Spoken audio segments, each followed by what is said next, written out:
As we honor all who lost their lives in the Civil War, it is important for all Americans to reflect upon our nation's past, to gain insight from our mistakes and successes, and to come to a full understanding that the lessons learned yesterday and today will carry us through tomorrow if we carefully and earnestly strive to understand and appreciate our heritage and our opportunities which lie before us. This is what was in the proclamation. Now, therefore, I, Tate Reeves, governor of the state of Mississippi, hereby proclaim the month of April 2023 as Confederate Heritage Month in the state of Mississippi. Y'all okay with this? Y'all okay? Brothers, y'all all right? Sisters, how y'all doing?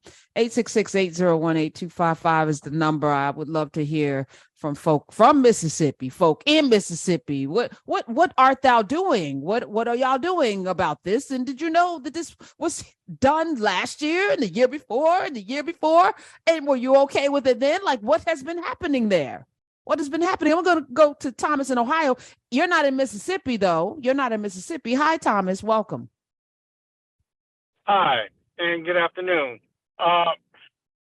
Remember when you said that the sun and the moon, they go up and down?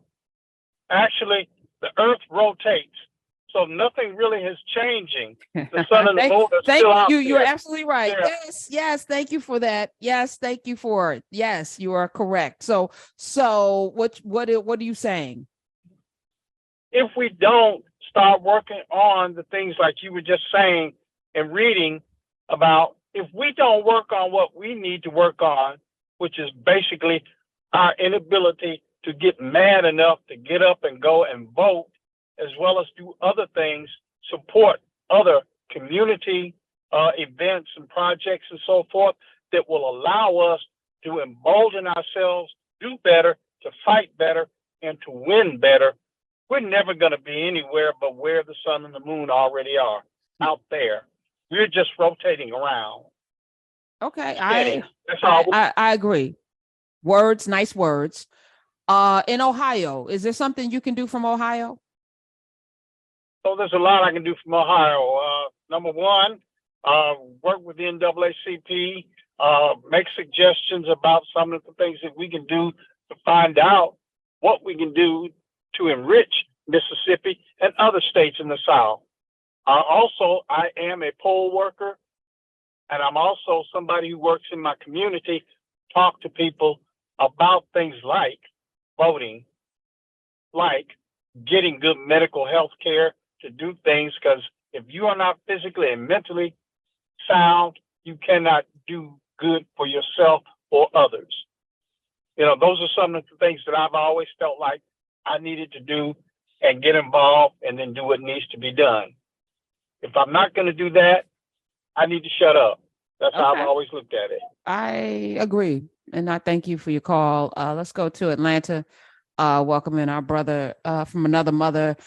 One of the stars of Foolishness Friday Live, which I'm sure he's not calling to provide levity, but he might be. I don't know. He is the proprietor of some salty nuts and popcorn and good and hotter than a mofo.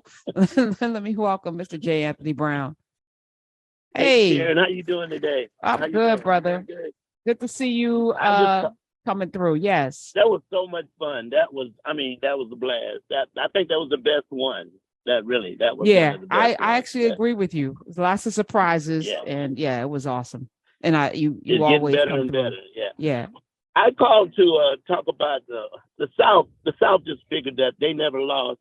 They really never lost the war. The way they've acted, the things that they've erected statues and parades and the flag, and they just act like they never lost. And what we're going to do about it is we got to vote. We've really got to get out and vote. I'm just like trying to register people to vote. My friends, people I know, and the people I don't know, checking on people I have you voted. And the other thing about Nikki Haley, she didn't take the flag down. No. She moved the flag to the back of the Capitol. A lot of people don't know. She moved it to the back of the Capitol, and it was there for a while. It might be gone now, but it didn't come down. It was moved. it was moved. And the Three Stooges from South Carolina, I'm talking about Tim Scott, what's his name, Lindsey Graham, and Nikki Haley.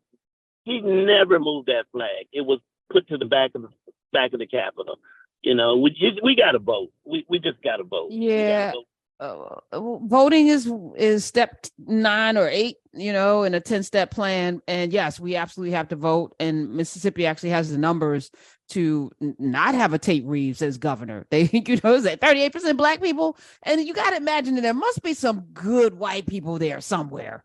Like all of the other people can't be horrible and racist. Like that, I just can't believe that. Like there has to be some good, you know, amazing melanemic people who care about the future, humanity, their children, and all. There has to be.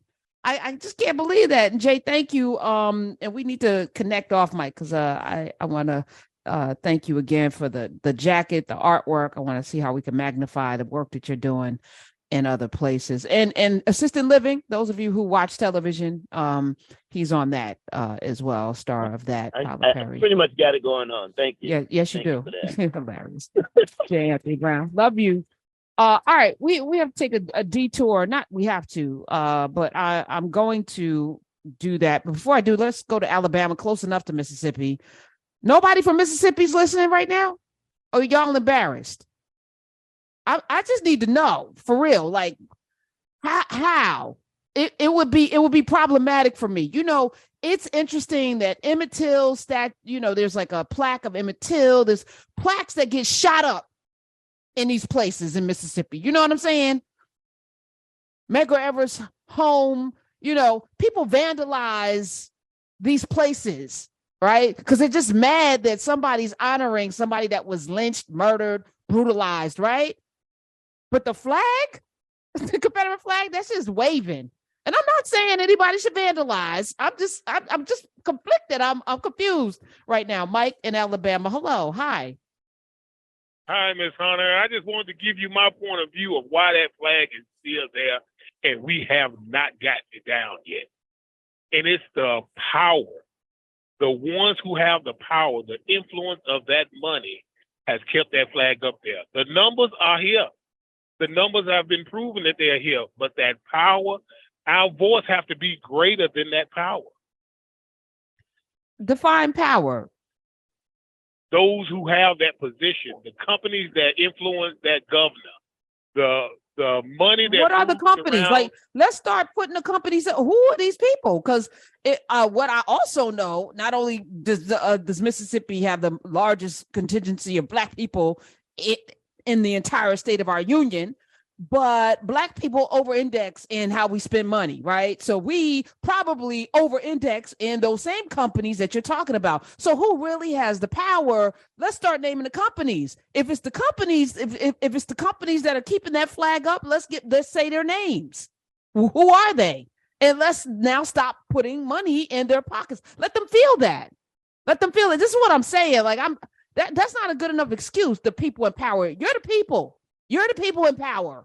You have the power to vote people in and out. You have the power to spend money, to not spend money. The people have the power. The trick of this bag that we're in is to make you feel like you don't have any power. You have all of the power, and they know that. And as soon as you and the poor white people with no teeth that keep voting against their interests in their health care, and the affluent Black people who look down their nose and think that they're above that, the same people that didn't want Martin Luther King to rabble rouse because it was causing problems. I'm talking about like Condoleezza Rice's daddy and them. And as soon as all of those folk who have a vested interest in dismantling this bull come together and decide that we are going to actually work together to vote people out, vote people in, and not spend money with problematic companies, it all changes. Let them eat cake. We know what happened, even though that may not have happened, but we know what happened. French Revolution happened, and we don't even need a whole revolution. We got the numbers.